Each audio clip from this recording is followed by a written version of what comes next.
Welcome to Time Pass Stories. Banana treat. There once lived a group of monkeys in a jungle. An old monkey was the chief of the group and he ruled them wisely and well. One day, the chief's wife had a wish. Husband, I think we should all go on a fast. Why? He asked. For the well being of all the monkeys, she replied. Although the chief was not very enthused, he agreed. He called all the monkeys together to make the announcement. My friends, today we shall all fast for the well being of everyone. So no one will eat a bite of food today. All the monkeys readily agreed. Whatever you say, Chief, they chorused. The chief thought for a moment. When we break our fast, we will all be ravenous. So I suggest we find food and keep it ready to eat when the fast is over. The monkeys thought this was an excellent idea. Several of them set off to find food. They climbed trees and explored until they came upon a banana tree. Chattering excitedly, they plucked many delicious yellow bananas and returned home. Good work! Now we will have enough food to break our fast with, said the pleased chief. All the bananas were placed under a tree. Shall we all pray before we begin our fast? Suggested a monkey. They all sat around silently, praying. A thought struck the chief's wife. When we break the fast, we will all be so hungry that we will all pounce on the bananas together. Perhaps we should distribute each one's share beforehand to save time later. The chief thought this was a brilliant suggestion. He appointed a monkey to distribute the bananas equally among all the monkeys. Each monkey came up to the pile and collected his or her share of the bananas. Then each of them sat down in his or her place waiting for the evening. They chanted prayers for a while. Slowly, the sight of the juicy bananas got too much for some of the young ones. Finally, one youngster stood up. Sir, why don't we keep one banana ready to eat? Then we can save some more time, he suggested. The chief was pleased with the idea. What a lovely idea! Our group is filled with intelligent monkeys. Everyone peel a banana and keep it ready. So all the monkeys peeled one banana and kept it ready in their hands. By now, the temptation of a peeled banana in their hands was too much to bear. One by one, the monkeys started getting impatient. But no one dared to disobey the chief. The chief himself was getting impatient and hungry. This fast was not such a great idea. Why did I listen to my wife? When will evening come? He mused. Suddenly, a baby monkey said to his father, Father, can I keep the banana in my mouth? I promise not to eat it. The father was not sure. He asked the chief. He won't eat it, he promised. The chief thought this was a good idea for everyone. All right, everyone can place the banana in his or her mouth. This way, the moment the fast is over, we can chew it and swallow it. But under no circumstances should you eat it, he instructed. As long as we don't eat it, it's fine, agreed the baby monkey's father. One by one, the monkeys put bananas in their mouths. They looked at each other uncomfortably as they continued the fast. Before they knew it, they were biting into the delicious bananas, and shortly afterwards, all the bananas had disappeared down their stomachs. So much for a day of fasting. But on the brighter side, the monkeys definitely looked happy and satisfied. So, friends, the moral of this story is the discipline of fasting breaks you out of the world's routine. The king is saved. Kingdom of Birpur was under constant threat from its enemies. The king ordered his subjects to move into the nearby forest for safety. All the people moved into the forest, except Soba Singh's family. Nothing will happen. The king is worried for no reason, said Soba Singh to his two sons and his clever daughter, Bhanumati. One evening, the soldiers arrested Soba Singh for disobeying the king. At that time, Bhanumati was away collecting wood. When she returned, her brothers told her what had happened. Alas, father should have obeyed the king, she said and began to cry. Her brothers consoled her and said, Don't worry, dear. We will do whatever is necessary to get father released. Then, asking her to prepare dinner, the two brothers sat down to discuss their plan. Bhanumati overheard them from the kitchen window. Tonight we shall sharpen our weapons, said one of the brothers. Let's start early tomorrow morning, nodded the other. We will capture the king and force him to release father. If he refuses, we will kill the king and take our revenge. On hearing this, Bhanumati was alarmed. My father made a mistake by disobeying the king, and now my brothers are making another one. Our king is a wise and a kind man. It would be crazy to kill him. I must do something to save him, thought the young girl. She waited patiently through the night. Early morning, as soon as her brothers left, Bhanumati left too, but she took a shorter route. I must make it to the palace before my brothers do, she thought. Braving the thorns, she reached the palace. The guard at the gate stopped her and asked, Where are you going? Please let me in. I need to see the king urgently, said Bhanumati. Come in the evening, said the guard in a stern voice. It will be too late. Please allow me to meet him now. Bhanumati pleaded. The guard stood firm, blocking her way. But she dodged between his spear and the door frame and entered the palace. Wait, the guard shouted, running after her. Bhanumati ran past the gallery and into the court. Just then the god caught up with her. What is all this? Asked the king angrily. Forgive me, your majesty, Bhanumati said, gasping. This is urgent. Who are you? Asked the king. I am Bhanumati, the daughter of Sobha Singh, who has been imprisoned by you, replied the girl. My brothers are coming here to abduct you, and they plan to kill you if you do not agree to release my father. The king was shocked to hear all this.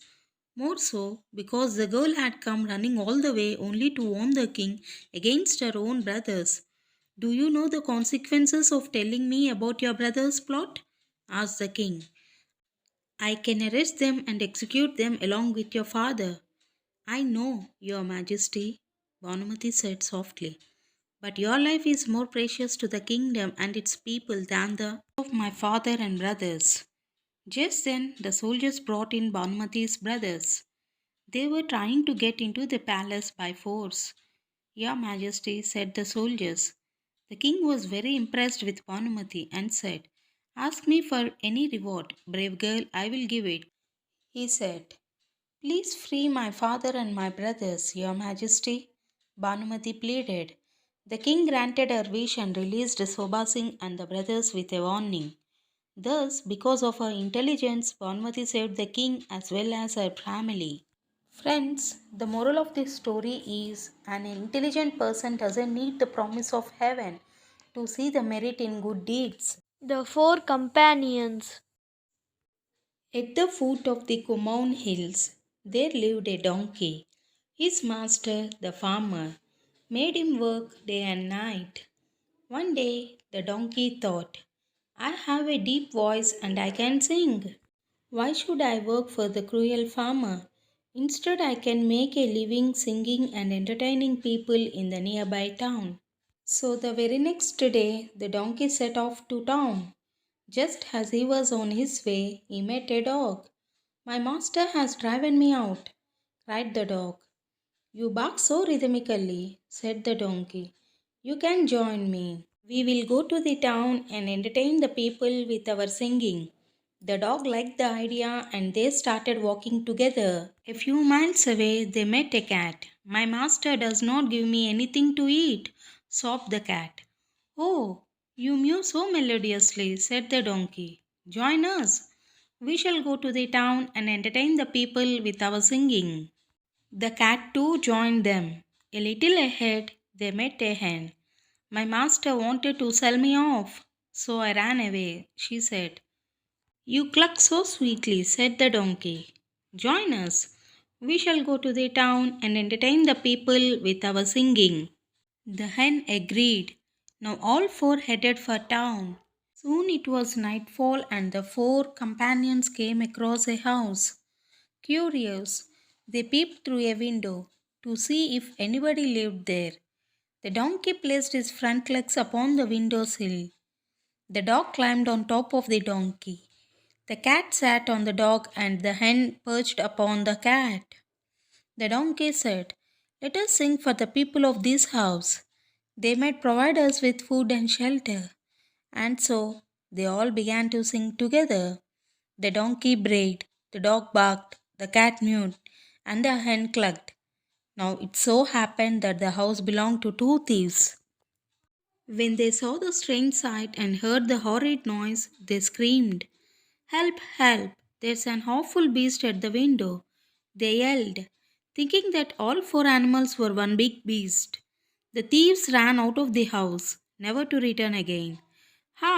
They cannot appreciate good music," said the donkey. "But look what they have left us. There is so much wealth here that we don't need to go to the town and work." The four of them were thrilled and lived happily together for a very long time. Friends, the moral of this story is teamwork makes the dream work. Long names. A long time ago, in a village in Mizoram, people believed long names bring great fortune and longer ones bring even greater. In many of the families, it was customary to keep long names for at least one of the children. In one such family, there were two brothers, one named Semu and the other named Tala Bini Bendo Toko Miki Sempu Chima Chimina Kitkit Kuki Mizi Pizi Hala. One day, the two brothers were playing near the well in their garden. Suddenly, Semu fell into the well.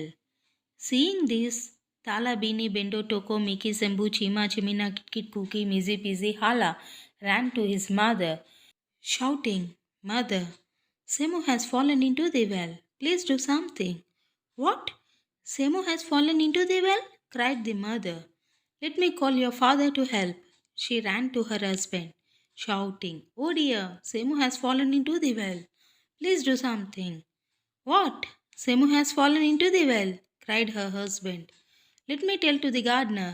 He ran to the gardener, shouting, "Semu has fallen into the well. Please do something." "What? Semu has fallen into the well?" cried the gardener. He quickly fetched a ladder and descended into the well.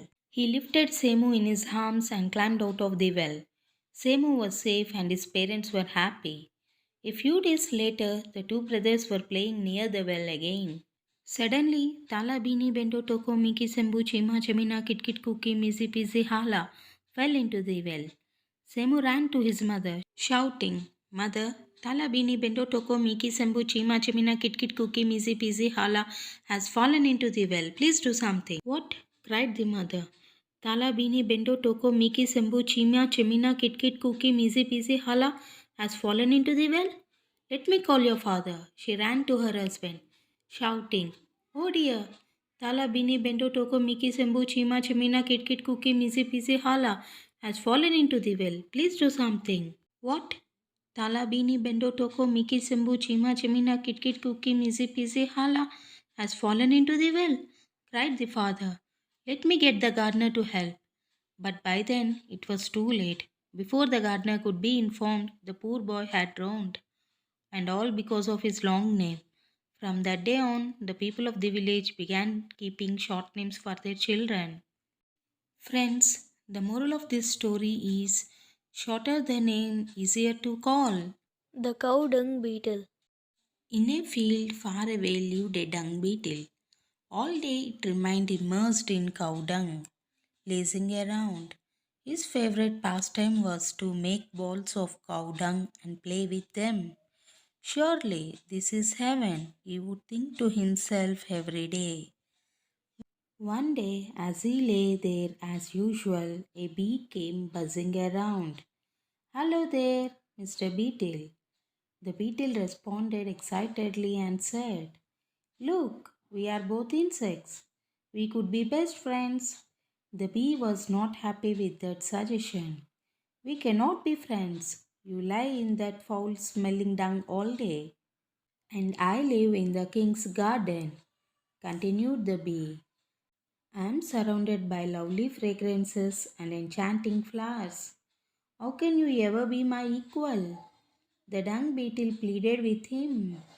"It is not the duty of great personalities like you to think and act for the poor ones like me. Where would we helpless souls be without your help?" The bee was moved by this argument. You're right, Beetle. Come with me, and I'll show you wonderful things.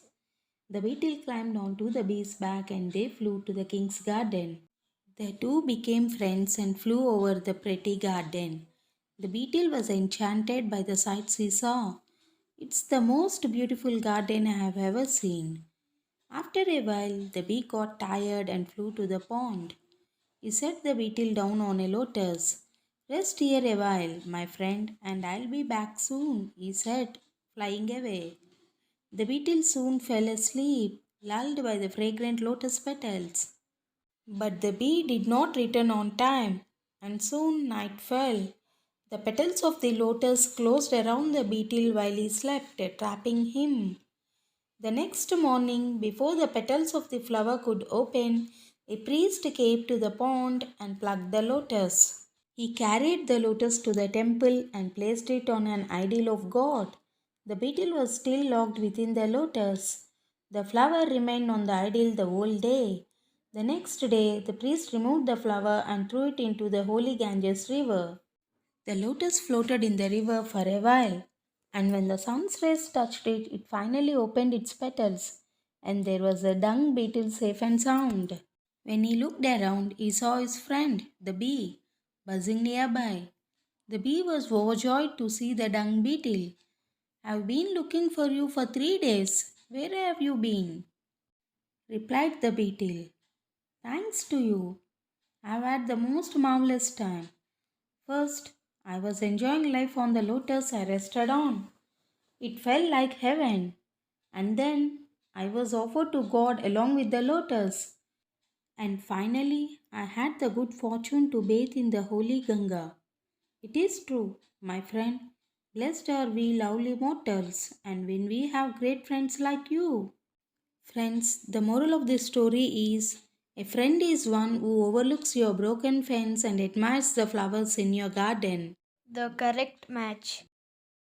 Once there lived four friends. One of them was a weaver, the other a carpenter, the third a goldsmith, and the fourth a hawker who sold vermilion. Every evening they would meet in the woods and share their day's experience. One such evening they were feeling sad and depressed.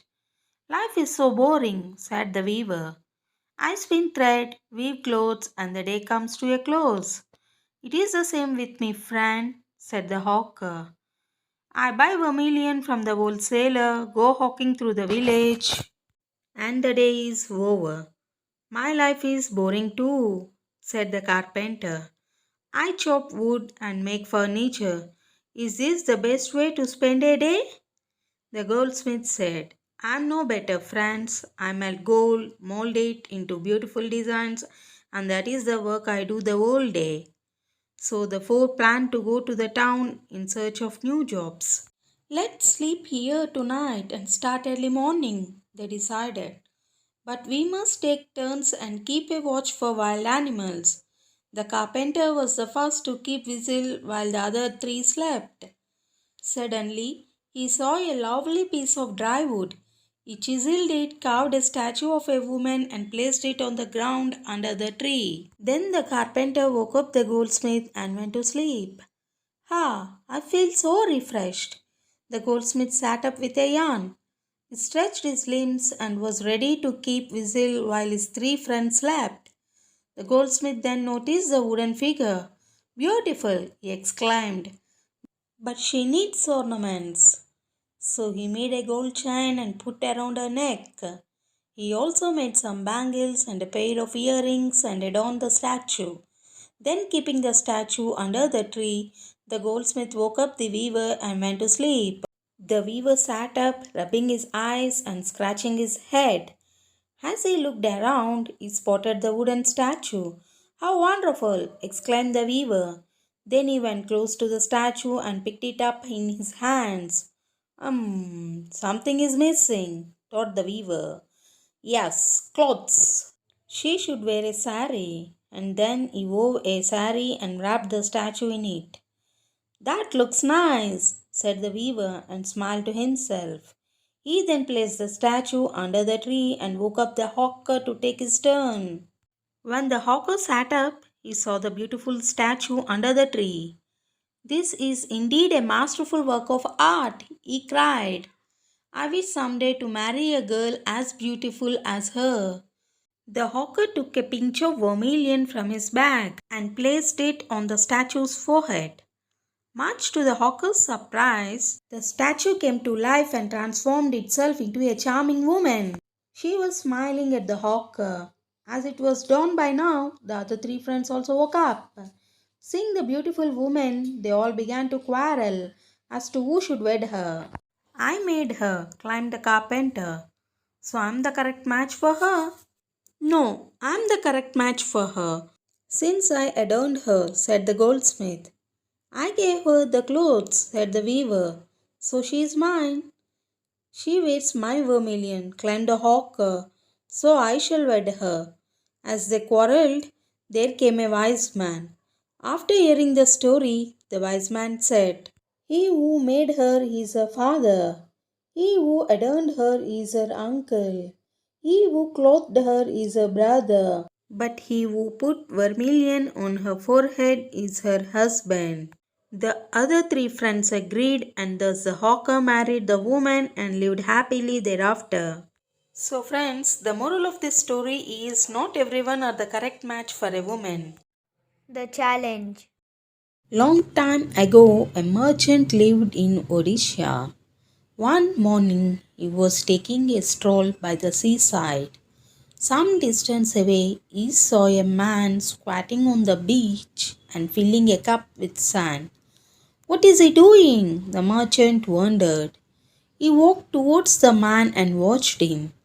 The man filled the cup, turned around, and emptied the contents on a large heap of sand behind him. Then he again turned towards the sea and began filling the cup with sand. This went on for a while. As the merchant watched, the man continued to fill the cup with sand and empty it behind him.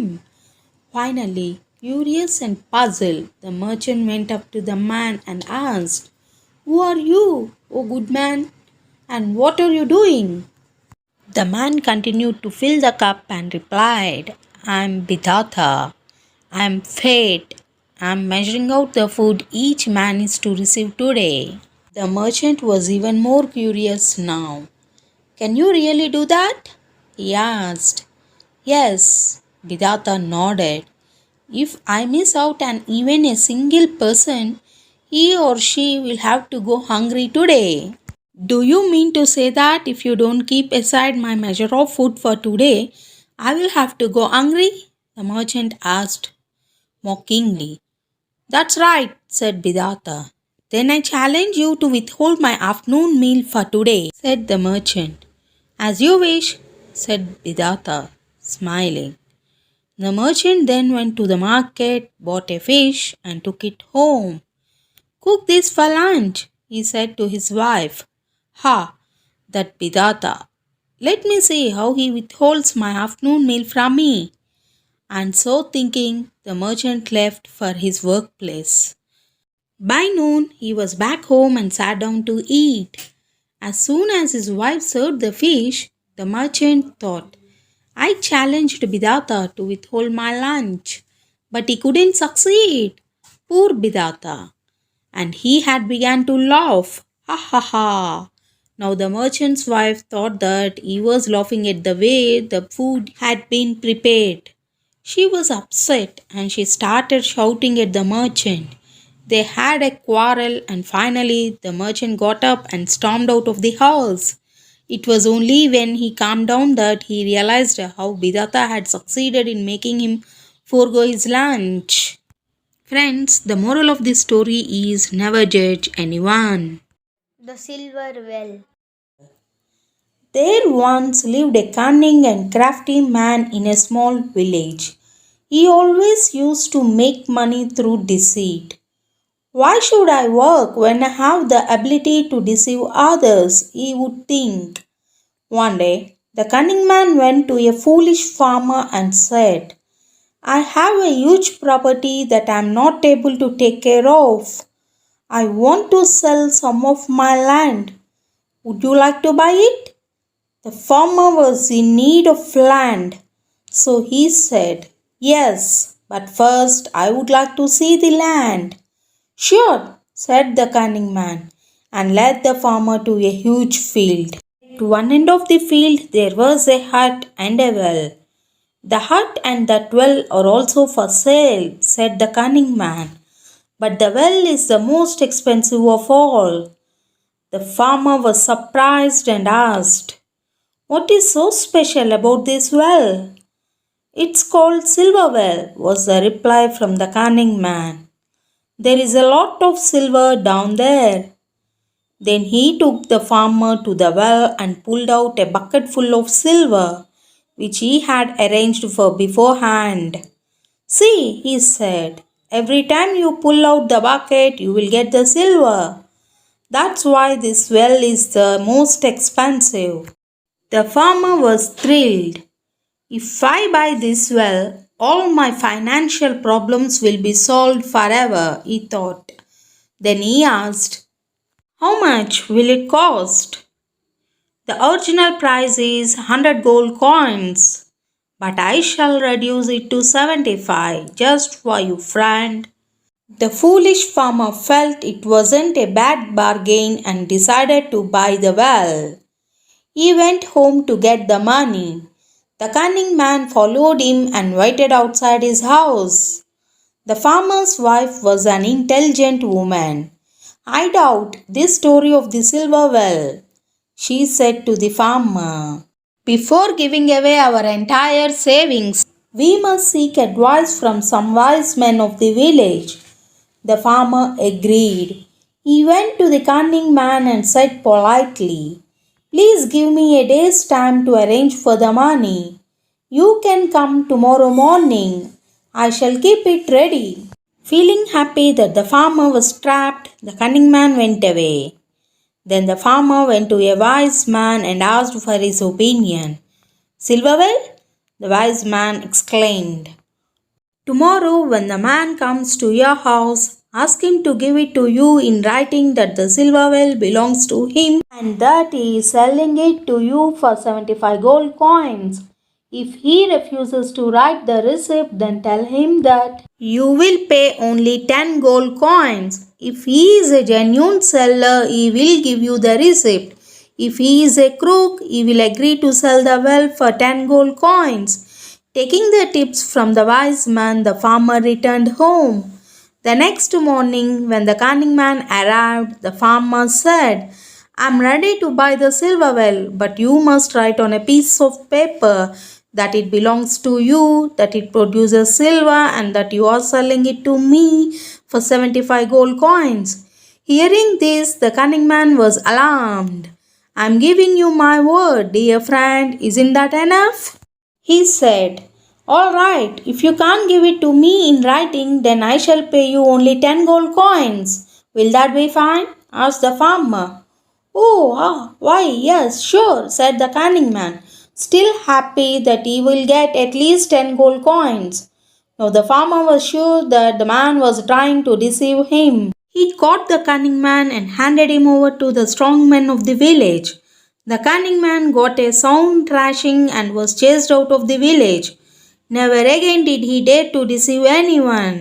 Friends, the moral of this story is don't believe others blindly. The youngest daughter.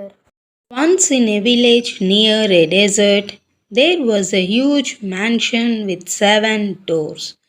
The mansion belongs to a rich woman and her 3 daughters. Every night, the woman would instruct her daughters to lock all the 7 doors properly. "Be careful, girls," she would warn them. "Even if a single door is left open, the demons living in the desert will find their way into our mansion." The 2 ferocious demons had been terrorizing the villagers by attacking them in their homes. So, people would keep their doors locked and windows closed, especially during the nights. The rich woman had to lock not 1 but 7 doors. So, she had assigned the duty to her 3 daughters, who would each take turns to lock the 7 doors at night. One night, It was the youngest daughter's turn, who had been working outdoors all day and was very tired. After dinner, all the others retired to their chambers while the youngest one began locking the doors one by one. By the time she locked the sixth door, she was completely exhausted. She forgot to lock the seventh door and went to sleep. That night, one of the demons noticed the door open and barked in. Dhum, dhum, dhum came the sound as he walked into the hall. The mother woke up with a start and began to shout at her youngest daughter. It's your mistake. You left the door open. The demon caught hold of the youngest daughter, put her into a large sack, and carried her away. I will take this girl to my house, he roared. She will cook for me and keep my cave clean. Anyway, the demon stopped to meet his friend, another demon who lived nearby. But he didn't want to tell the other demon about the girl. Leaving the sack behind, he went to meet his friend. After a while, he returned, picked up the sack, and went home. As soon as he opened the sack, he was in for a shock. Where has the girl gone? Thundered the demon. Actually, the clever girl had escaped from the sack while the demon had gone to meet his friend. In her place, she had placed rocks inside the sack. The demon was mad with anger. I shall bring her back, he screamed, rushing back to the girl's house. Meanwhile, the girl had safely returned home and made a plan with her mother and three sisters to get rid of the demon. When the demon arrived, the girl hid inside the house while her sisters began to wail loudly. Poor girl, she escaped from one demon but was caught by the other. Hearing this, the demon was furious. So, it is the other demon who has snatched her away from me. He rushed to the other demon's cave and attacked him. In a terrible fight, they both killed each other. Thus, the youngest daughter saved not only herself and her family but also freed her village from the wicked demons. Friends, the moral of this story is though we do mistakes, we have to rectify it cleverly. The Bearded Fool. Long time ago, there lived a man who had a long beard that he was very proud of. Every day he would clean his bushy beard and comb it neatly. Then he would stroke his beard, stretching his neck with pride. My long beard makes me look scholarly and dignified. He would think and smile to himself. One night the man was sitting in his house and reading a book by candlelight. Suddenly he came across a sentence that read, a man with a long beard is a fool. At first, he couldn't believe he was reading it correctly. He blinked his eyes, rubbed them many times, opened them wide, and read the sentence again. It clearly said, a man with a long beard is a fool. At this, the man was very disappointed. He walked up to the window, holding his beard in his hand. How can I believe such a remark? He wondered. If it is true, then I am a fool.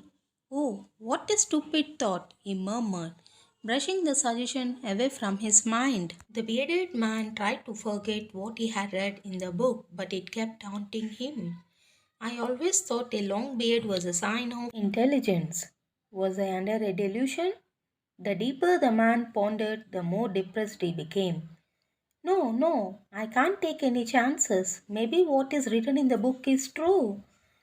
Finally, he decided to get rid of his long beard. What is the use of nurturing something that makes me look like a fool? So he grabbed his beard in one hand and walked up to the place where the candle was burning. Then, closing his mouth tightly, he held the tip of his beard to the candle's flame. It instantly caught fire and began to burn. The man screamed in panic. He had never expected that the fire would spread so fast.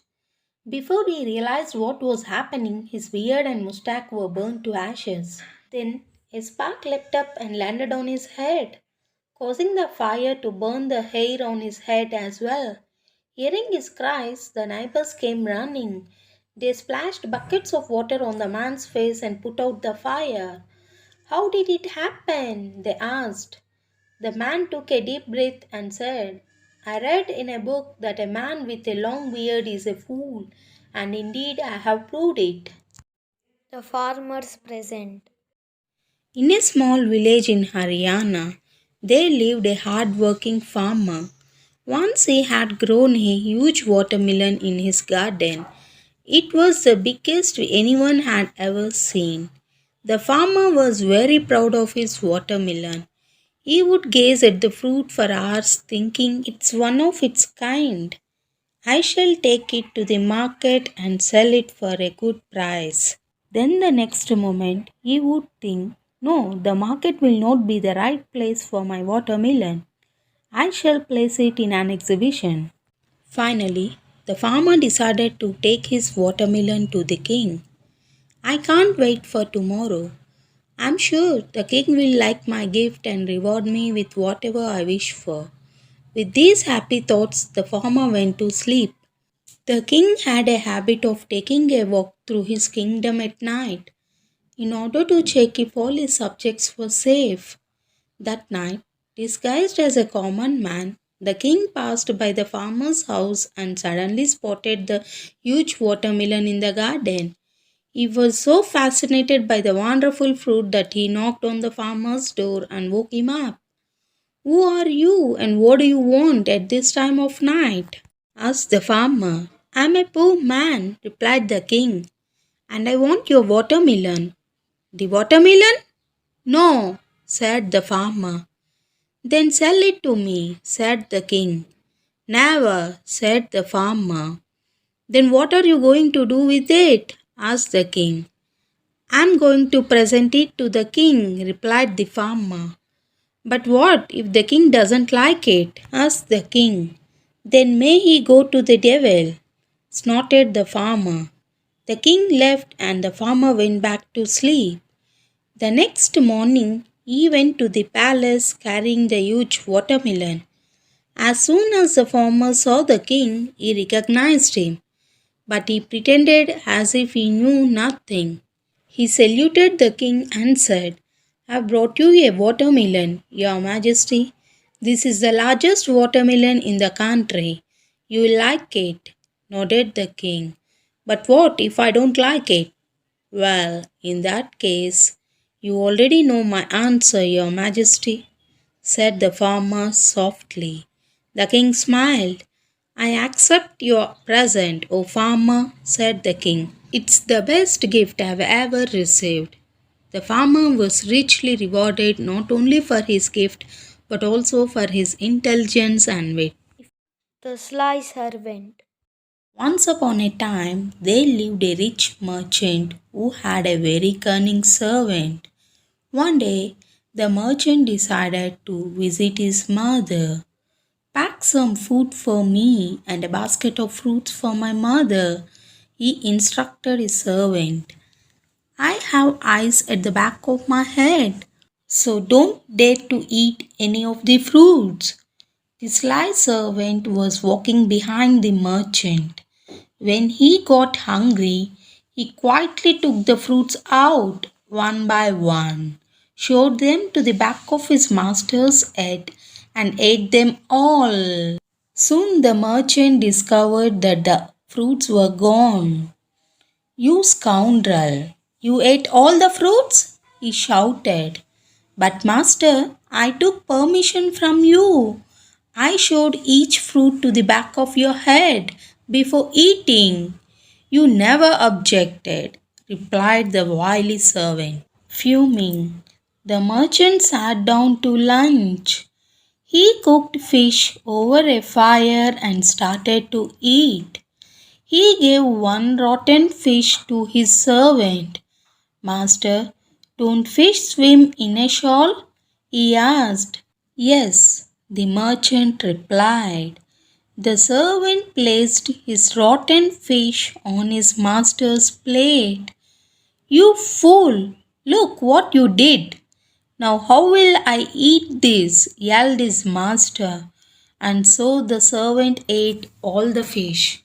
Soon the merchant grew too tired and hungry to walk any more. Bring me food from my mother's house, he ordered. The servant fetched food from there. While returning, he mixed some banana plant ashes in the food.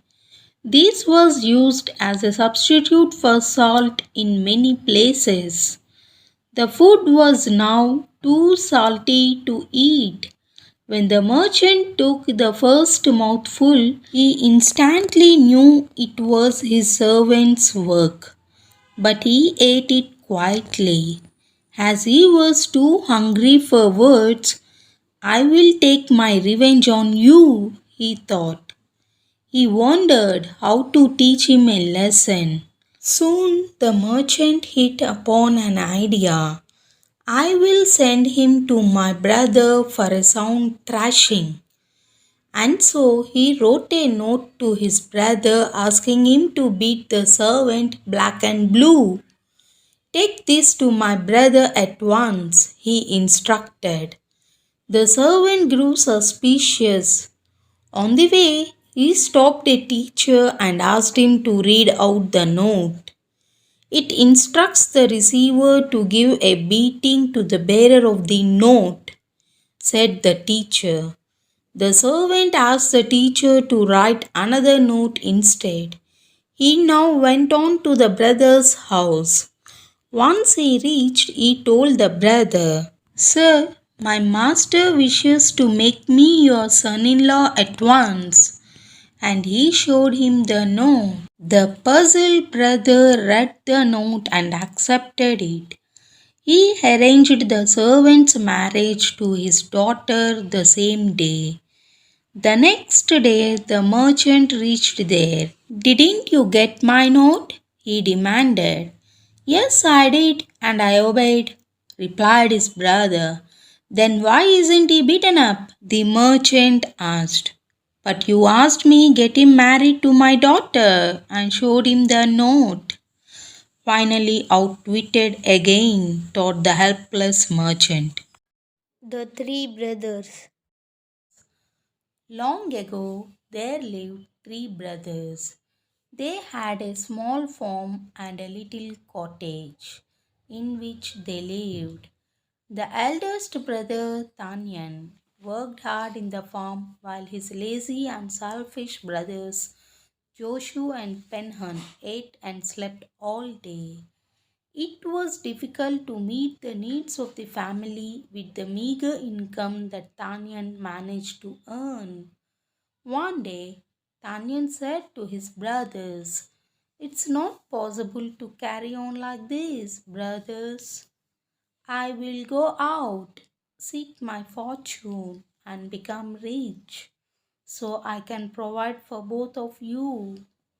Joshua and Penhan didn't like the idea. Why should Tanyan become rich? They said to each other. We should go out and seek our fortune too. So the selfish brothers devised a plan and went to Tanyan. Brother, I have realized my responsibilities, said Joshua. I will go out, seek my fortune, and become rich, so I can share your burden. As you wish, dear Joshua, smiled Tanyan. The day at breakfast, Joshua pretended to be very loving and caring. Eat well, Penhan, he said, and don't worry, I shall soon return rich. He then took leave of his brothers and started on his journey. He kept walking throughout the day. By late evening, hungry and tired, he reached another village. He went up to a hut and knocked at the door. An old woman answered, Who's there? I'm a traveler, Joshua replied. Can you stay here for the night? Only if you remove all the stars from that pool, said the old woman, pointing to a pool of water. Joshua thought, How can I remove those stars? They are nothing but a reflection of the sky.